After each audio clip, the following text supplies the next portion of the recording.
third postulate. And that postulate is the superposition principle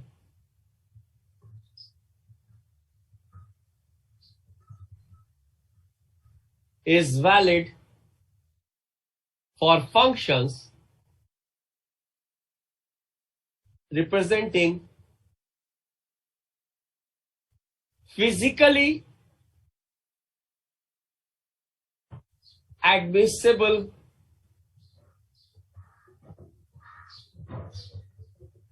states. Physically admissible states. In the case of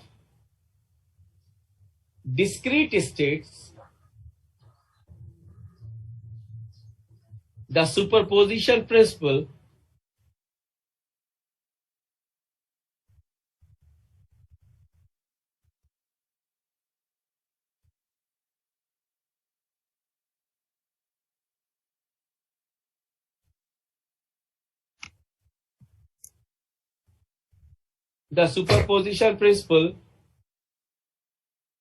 states that any linear combination of the functions describing these states is also, आप लोग बीच बीच में join करते हो उससे फिर disturbance होता है, is also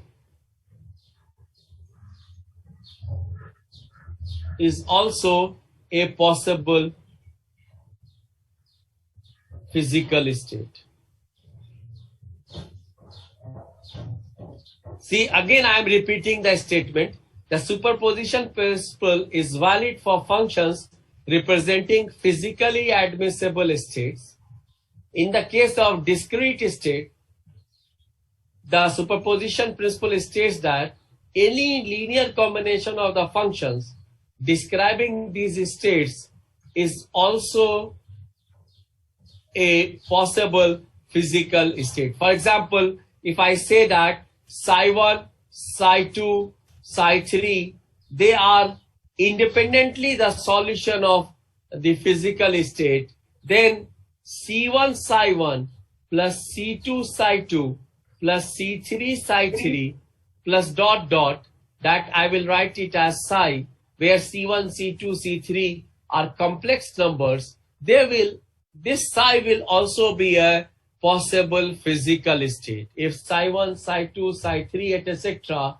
are known discrete states of the system, then a linear combination of them, where C are the expansion coefficients, C's are the expansion coefficients, then psi would also be a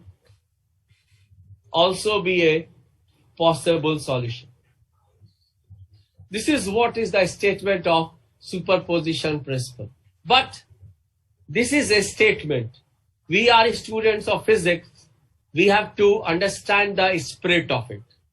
Okay? Therefore, let us take an example, and the example is very simple. Suppose I am doing an experiment with light. This is the source of photon beam, and I have got a screen here. Okay? And if I ask you the question, how the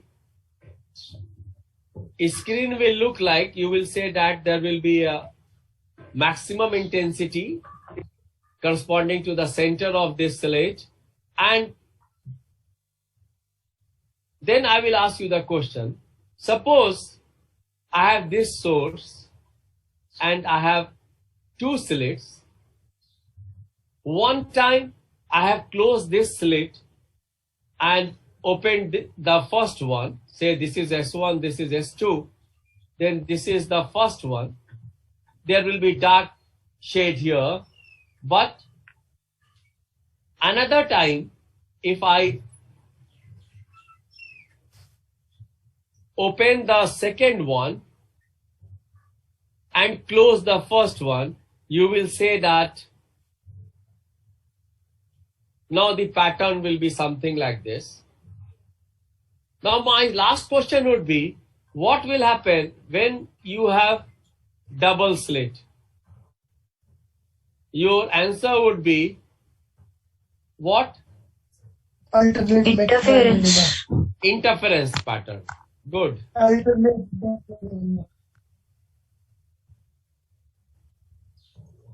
Okay? This will be the interference pattern that you will observe with a photon beam. Okay? And this is what you have done in a basic second year experiment. That there will be peak and then minima and so on. Okay? Now what happens? Instead of this, I replace it by an electron beam. Instead of photon beam, now I am replacing it by an electron beam. Okay? When I am replacing it by an electron, say I have got an electron gun, and I am repeating this experiment. I have closed this slit, I have opened this slit, then again the electrons will pass through this slit and you will observe the pattern.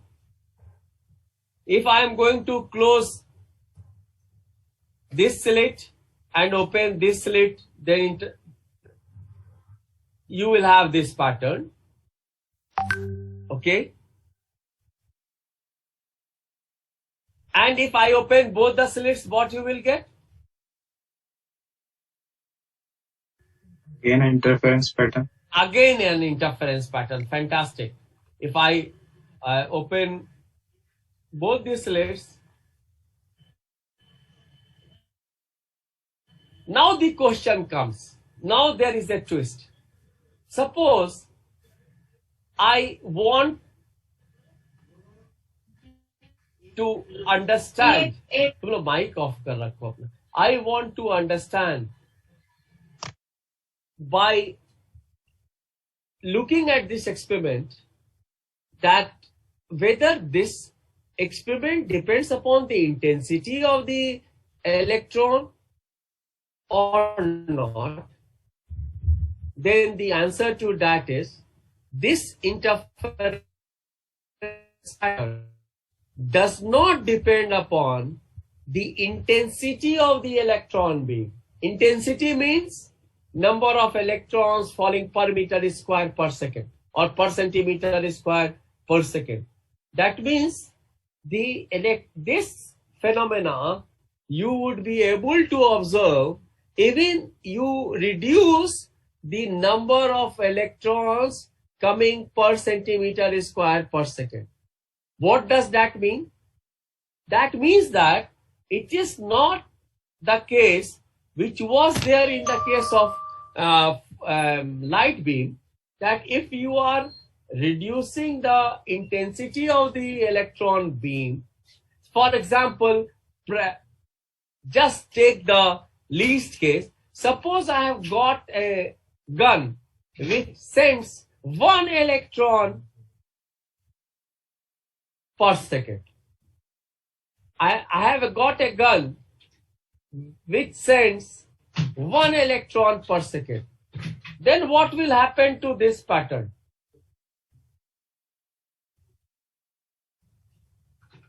Any answers? Still we'll get the same pattern. Still you get the same pattern.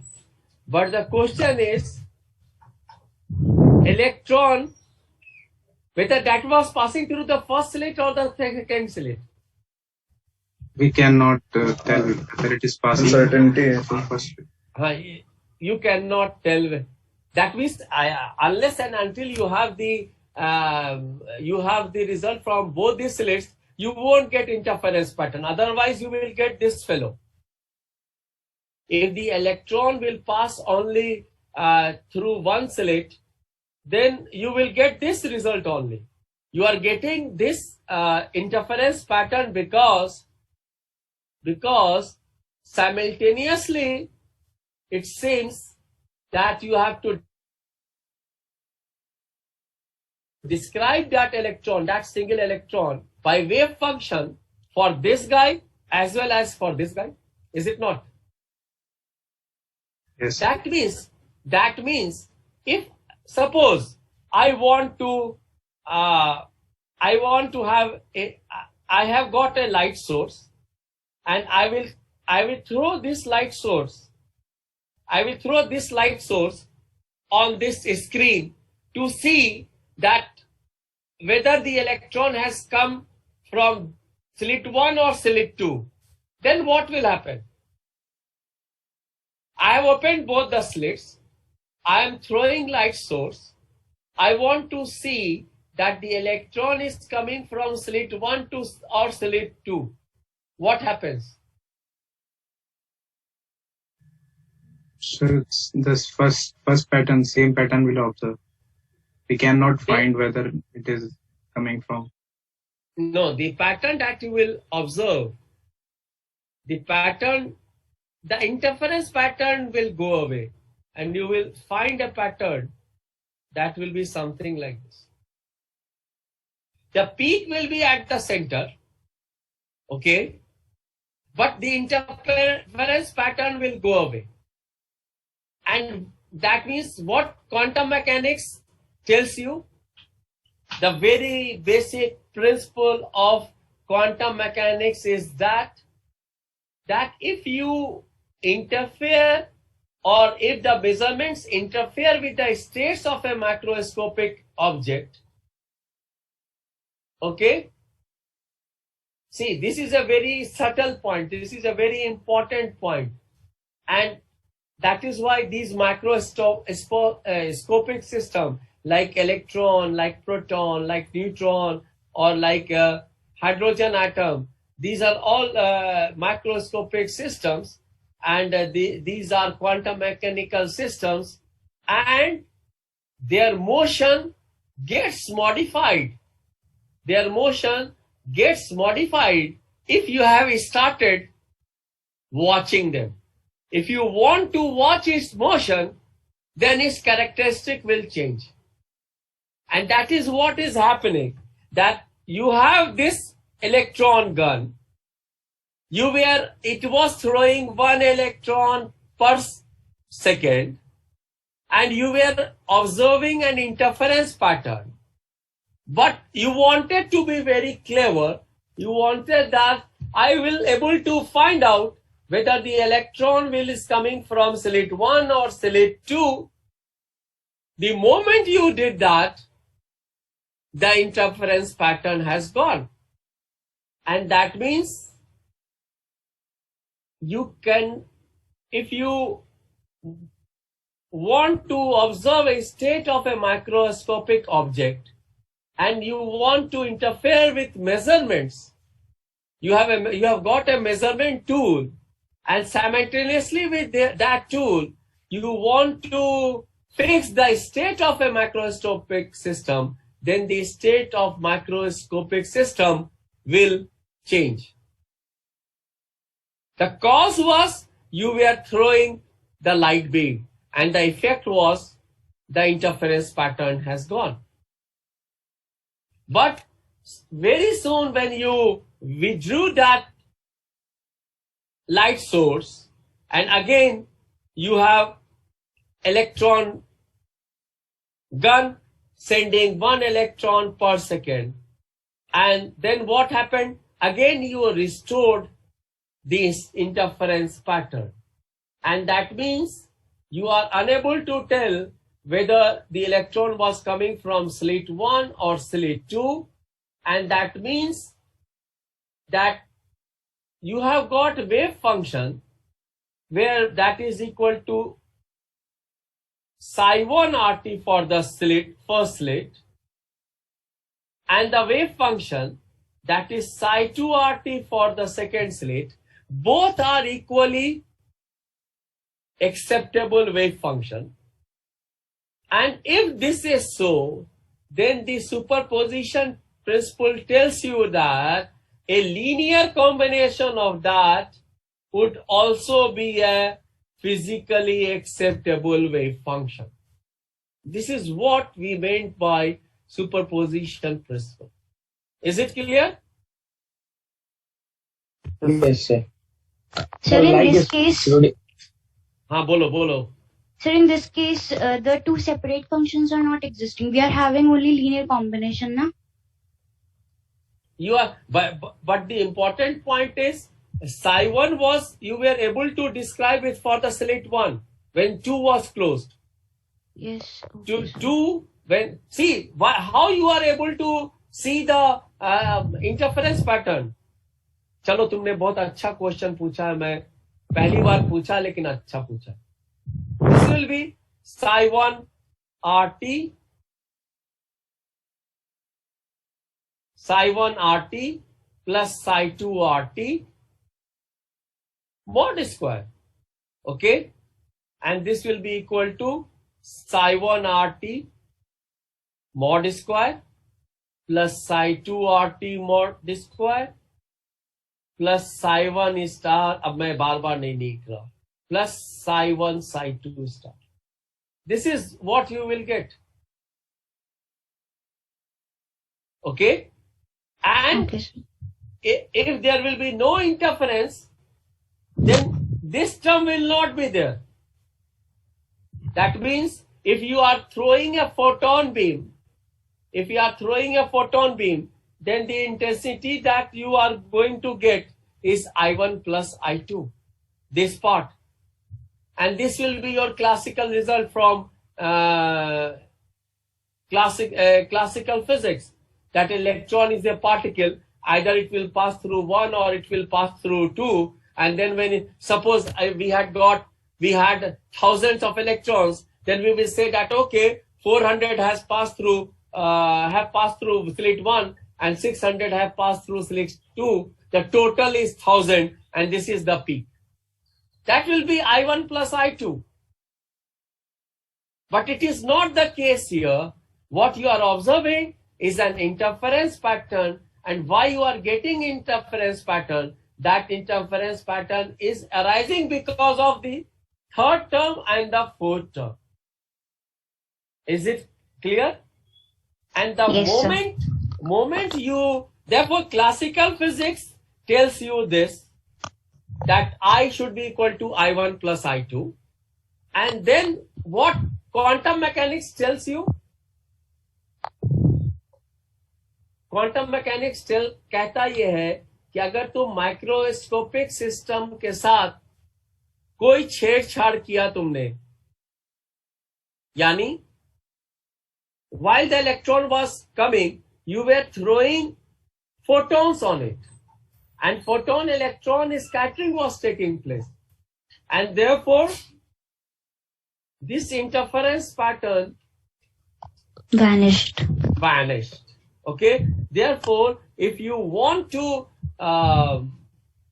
interfere with a microscopic system by doing some measurement, then the states of the system changes.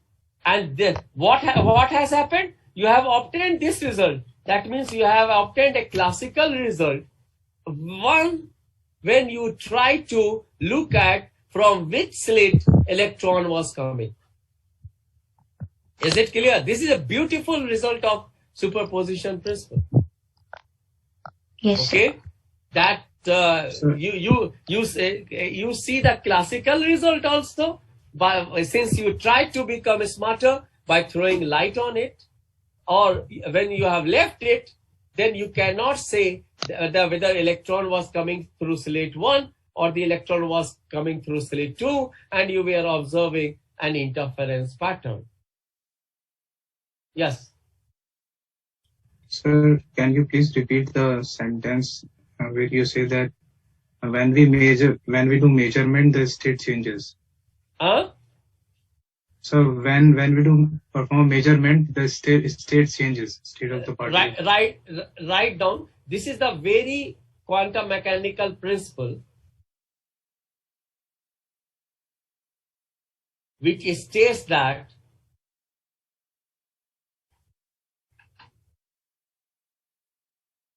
measurements interfere with the states of microscopic objects.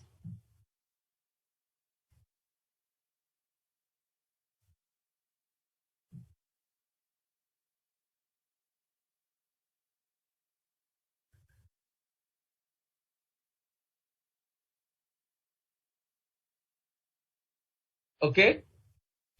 Yes, sir. So, sir, before measurement, we cannot find out in which state the particle is. Before throwing light, you won't be able to tell whether the electron was coming from slit 1 or the electron was coming from slit 2. The probability was equal, and that is why you were observing interference pattern, and that is why we say that here the electron is behaving like a wave. Okay, it is not behaving like a particle. Had it been the particle property only, then the particle will cross either through slit 1 or it will cross through slit 2. It won't cross simultaneously with slit 1 and slit 2. Therefore, the important point is that when we say that electrons show diffraction phenomena or neutrons show diffraction phenomena or interference phenomena for the macroscopic objects were observed, that shows that particles have got a wave behavior. All particles have got wave behavior. This has come from the observed fact that had it been the characteristic of a particle only, the electron's property, then it will come only through one slit. But since it is behaving like a wave, therefore you are able to observe the interference phenomenon. And that means if once you want to throw light on it to see that from which slit electron is coming, then what is happening? Something like what you call in Compton effect. The photon electron scattering is taking place and the interference pattern is getting destroyed. Therefore, simultaneously you are able to observe so many things. Okay? Yes, sir. Are you convinced? Yes, sir. Yes, sir. Chaliye, good. Chaliye. Sir, like Schrodinger cat. Schrodinger cat is entirely a different thing. Schrodinger cats give you probabilistic interpretation of quantum mechanics. This is telling you that if you want to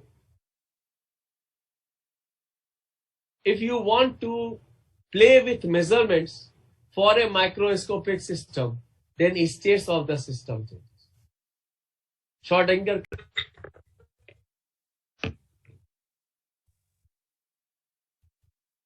तो quantum mechanics से खूबसूरत चीज दुनिया में कुछ हो नहीं सकती है ना। अगर क्वांटम मैकेनिक्स समझ लेते हो तो दुनिया की खूबसूरती समझ में आने लगी, और नहीं समझी तो समझो कि कुछ पार्ट मिस कर गए। Now let us come to postulate number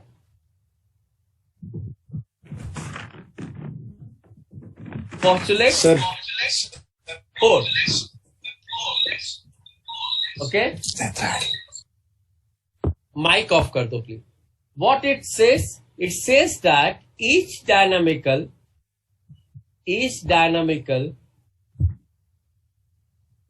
variable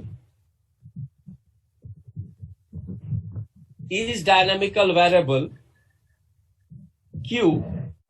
This dynamical variable q means it can be a position, it can be momentum, it can be velocity, it can be force, it can be angular momentum and all that. Each dynamical variable q can be directly associated with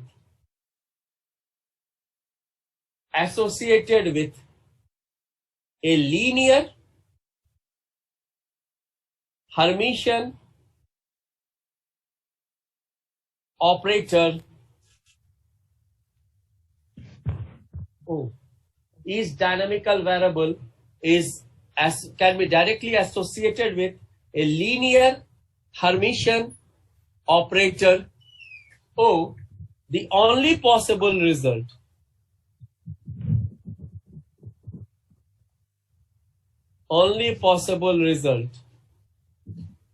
of a measurement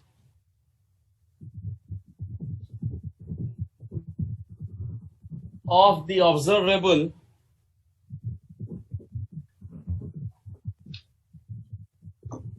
Q is one of the eigenvalue of the operator O. Each dynamical variable Q can be directly associated with a linear Hermitian operator O.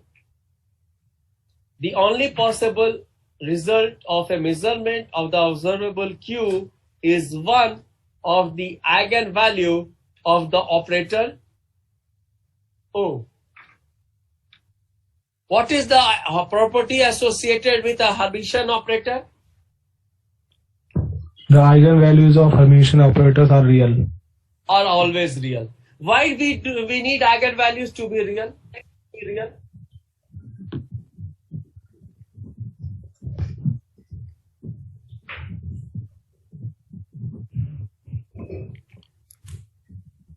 Because whatever, suppose I have, by solving some equation, I have obtained a wave function for the given system.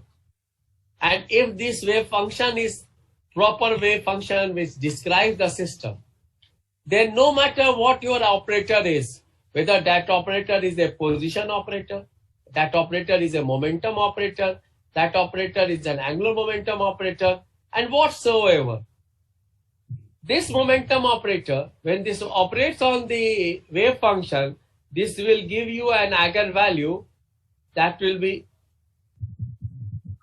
x, 50 meters, 50 kilogram per second, 10 meter per second square. What are these? These are numbers.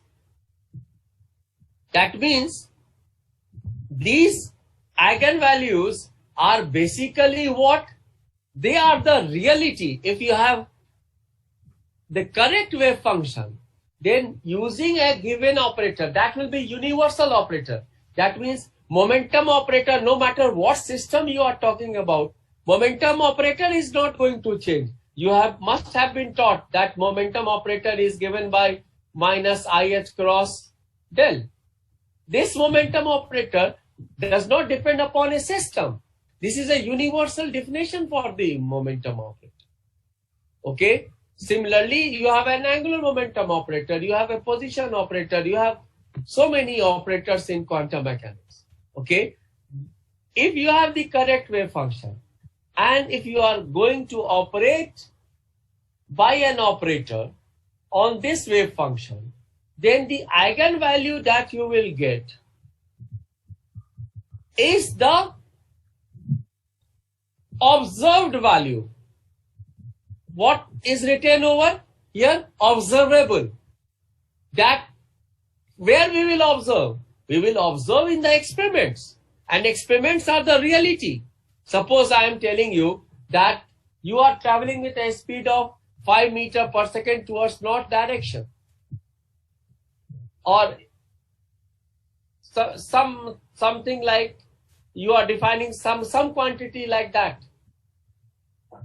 Then what is how I have told you? I have measured your velocity. I have measured your acceleration. I have measured your momentum. That means I have got an instrument, and using that instrument I have measured some of your variables. And then that means if, for example, if I have made measurements for the two variables and I have not made measurements for the other, say, 4 variables, I have made measurements for momentum and angular momentum, and I am getting a result, a theoretical result, which exactly matches with the experiment, then that means my wave function that I have used for a given system is a well-defined wave function is physically acceptable for that system, and therefore for all practical purposes I can choose the same wave function to get any other physical quantity. And if I will measure that physical quantity, the experiment and the theory will exactly match. Therefore, the important point is when an operator operates on the wave function, you get an eigenvalue and returns back the wave function. Now, this eigenvalue is basically that should match with the experimental quantity. If it is a momentum operator, this should match with the measured momentum of the system. Okay? If it is angular momentum operator, the angular momentum that you have obtained theoretically using just this basic principle should match with the experimentally observed angular momentum. This is the beauty of the wave function and the operator, that each dynamical variable, position, momentum, angular momentum, etc., then can be directly associated with a linear Hermitian operator O. And you are performing experiments, you are measuring something, then the result of the measurement, result of that observable that you have made, the measurement that you have done should match with this quantity which you have defined the wave function for the system, and you are using an operator, a corresponding operator, to get the eigenvalue for the system. Is it clear? Now let me just revise you. What do we mean by Hermitian operator? What is a Hermitian operator?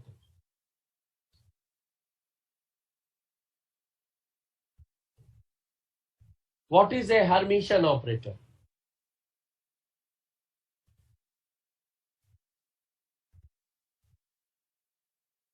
Suppose you have an operator O.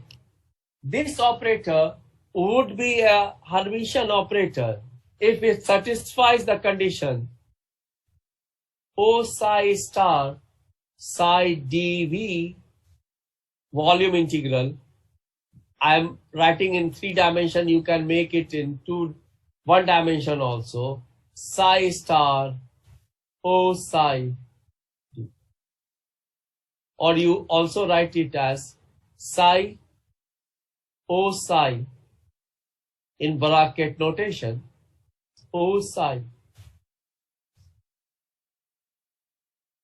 Either you write like this or equivalently. I should write this corresponds to this expression, and here what I have written corresponds to this expression. Okay? Therefore, these two are equivalent notation. This is known as Dirac bracket notation.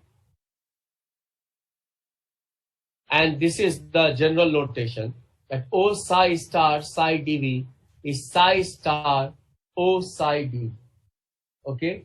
And the most important point is the eigenvalue for the Hermitian operator, that eigenvalue is always a real quantity. Okay? Or if instead of psi, suppose I talk about superposition principle, and I have something like psi is equal to A1 psi 1 plus A2 psi 2 plus A3 psi 3. Then I will write it as O A1 psi 1 plus A2 psi 2 plus dot dot dot.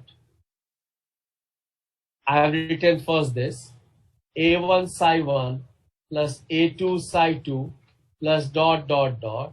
This will be equal to, now like we have to write this A1 psi 1 plus A2 psi 2 plus dot dot dot operator, and then A1 psi 1 plus A2 psi 2 plus 2. This is what we mean by the Hermitian operator, any given Hermitian operator. This we have to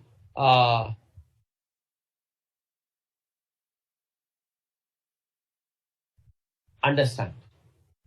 Okay?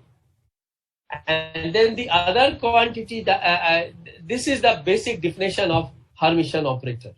Okay? Then the other important point is the eigenvalues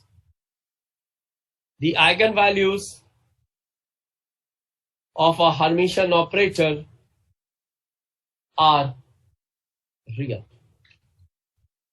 The eigenvalues of Hermitian operator are real. Okay? Now suppose I have been given a wave function, say psi n, for any given state n, and I have an operator O psi n. When this operator O operates on psi n, say it gives me an eigenvalue an and returns me back the wave function. Now the Hermitian operator tells you that your O must be equal to O dagger. This is the basic definition of Hermitian operator. Now whenever we are applying quantum mechanics, we have to be first very careful that the wave function that we talk about should always be properly normalized. Without a normalized wave function, we cannot work with. Therefore, psi n, this must be equal to 1. There are many ways to write it. Either you write it as mod n square dv is equal to 1, or you write it as psi n star psi n dv that is equal to 1. These three are one and the same statement. These three are one and the same statement. Now, what we have to prove? We have to prove that the eigenvalues of Hermitian operator should be real. Now you see, the basic definition of Hermitian operator is psi n O psi n is equal to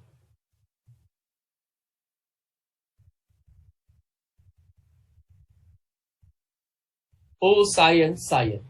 Okay? And that means this implies when O will operate on psi n, this will give me an. Therefore, we have psi n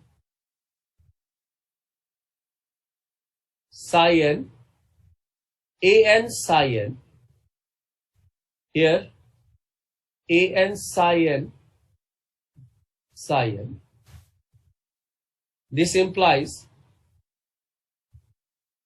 see the basic definition, psi n star and psi n. Here this will be an is an eigenvalue. I will take it out. Psi n. On the right hand side, this is in bra, and therefore when it is in bra, we have to take complex conjugate. Therefore, instead of an, when I will take it out, first it will be an star psi n psi n. Now we are considering a properly normalized wave function. For a properly normalized wave function, this value will be equal to 1, as well as this value will also be equal to 1. And therefore, my an will be equal to an star. And that is why we say that the eigenvalues for Hermitian operator are always real. Okay? Therefore, the important point is the postulate 4, that each dynamical variable is represented by a corresponding operator O. That operator O should be linear, and that operator O should be Hermitian. Okay? And then tomorrow